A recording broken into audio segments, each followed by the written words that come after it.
Nice shoes. Are those new shoes? They're nice.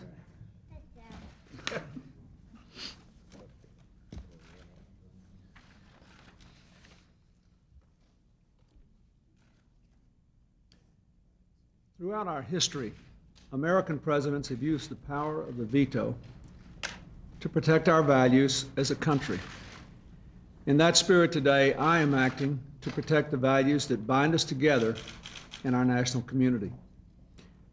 My goals as president have been to preserve the American dream for all of our people, to bring the American people together, and to keep America the world's strongest force for peace and freedom and prosperity.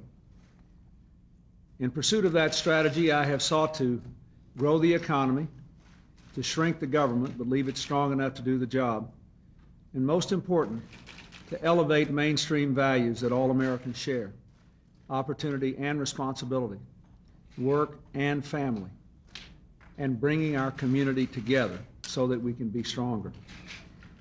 I have consistently said that if Congress sends me a budget that violates our values, I'll veto it. 3 decades ago, this pen you see here was used to honor our values when President Johnson used it to sign Medicare into law. Today, I am vetoing the biggest Medicare and Medicaid cuts in history, deep cuts in education, a rollback in environmental protection, and a tax increase on working families. I'm using this pen to preserve our commitment to our parents, to protect opportunity for our children, to defend the public health and our natural resources and natural beauty, and to stop a tax increase that actually undercuts the value of work. We must balance the budget, but we must do it in a way that honors the commitments that we all have and that keeps our people together. Therefore, today I am vetoing this Republican budget because it would break those commitments and would lead us toward weakness and division when we must move toward strength and unity.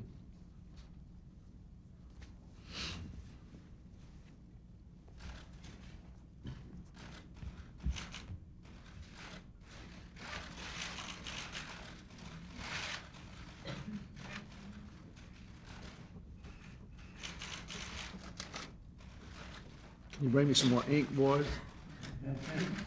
Here, Todd. I knew you had some. It's a small well. There you go. Leave it here and see if I need it.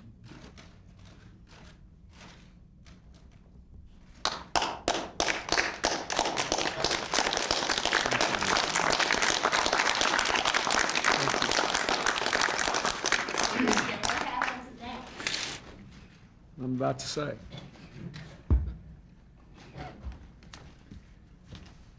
As I have said repeatedly, America must balance its budget. It's wrong to pass a legacy of debt on to our children.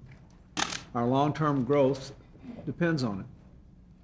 But we must do it in a way that is good for economic growth and for our values. The budget I have vetoed, in a very real sense, in very concrete ways, undermines our values and would restrict the future of families like the ones that are here with me today. American families want to make the most of their own lives and to pass opportunity on to their children. They deserve our respect and our support. Above all, we shouldn't make it harder for them to fulfill their dreams. When it comes to health care, we owe a duty to our parents. We have to secure Medicare, and I've spelled out how to do that. But the budget I just vetoed would turn Medicare into a second-class system. The Medicare system has served all senior citizens well for 30 years. It would be over.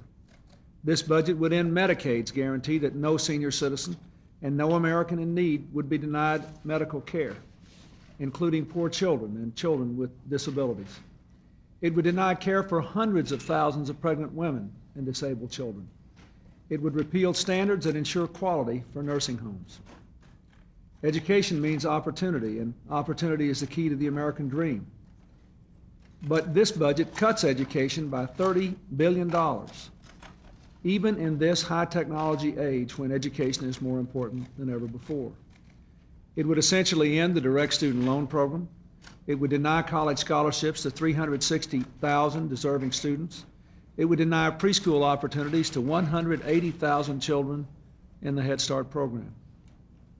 We must protect the earth that God gave us and guarantee our children safe food and clean water. This budget would give oil companies the right to drill in the last unspoiled Arctic wilderness in Alaska, and it is loaded with special interest provisions that squander our natural resources.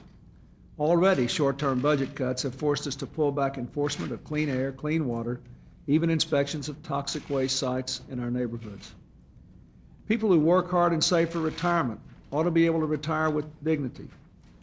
We worked hard last year to secure the pension benefits of 40 million Americans with landmark reform legislation.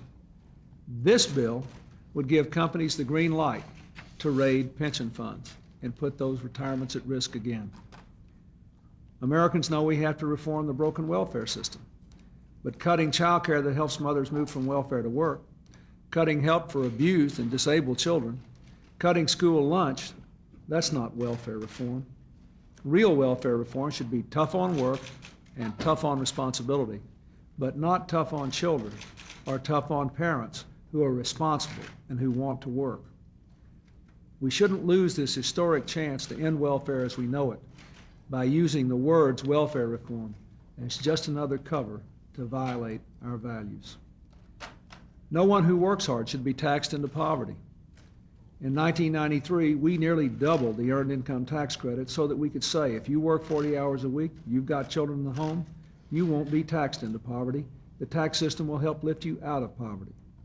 But this budget raises taxes on our hardest pressed working people, even as it gives unnecessarily large income tax relief and other tax relief to those who need it least. Nearly 8 million working families would pay more in new taxes than they would receive from any tax cut in this bill.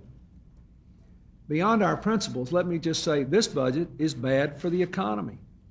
No business on the edge of the 21st century would cut its investment in education and training and research. No business would do that. No business would cut back on technology on the edge of the 21st century. The Japanese are in a recession and they recently doubled their research budget. We are voting in this budget, if I were to allow it to become law, to cut our research budget by a year when we're in a period of economic growth, while another country looking to the future in a recession is doubling theirs. So this not only violates our values, it is bad, bad economics. Now, with this veto, the extreme Republican effort to balance the budget through wrong-headed cuts and misplaced priorities is over. Now it's up to all of us to go back to work together to show we can balance the budget and be true to our values and our economic interests. Tomorrow, I will present to the congressional leadership a plan that does balance the budget in 7 years, but it also protects health care, education, and the environment, and it does not raise taxes on working families. It is up to the Republicans now to show that they too want to protect these principles, as they pledged to do. Let me say again, our country is on the move. Our economy is growing. Many of our most difficult social problems are beginning to yield to the effort and the common sense values of the American people. We have proved again that we are a model for the entire world of peace and reconciliation. With all of our difficult problems, we are moving in the right direction. Now is not the time to derail this movement. I have vetoed the budget.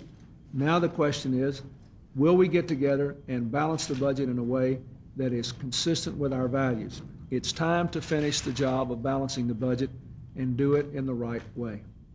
Thank you.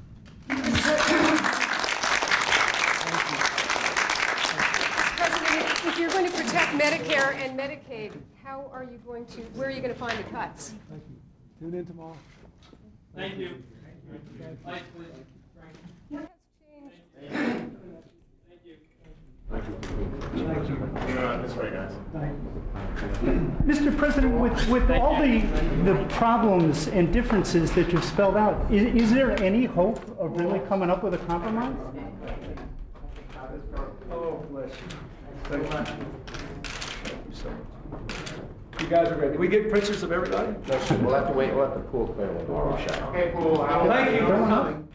Thank Thanks, folks. Yeah, we'll hold everybody.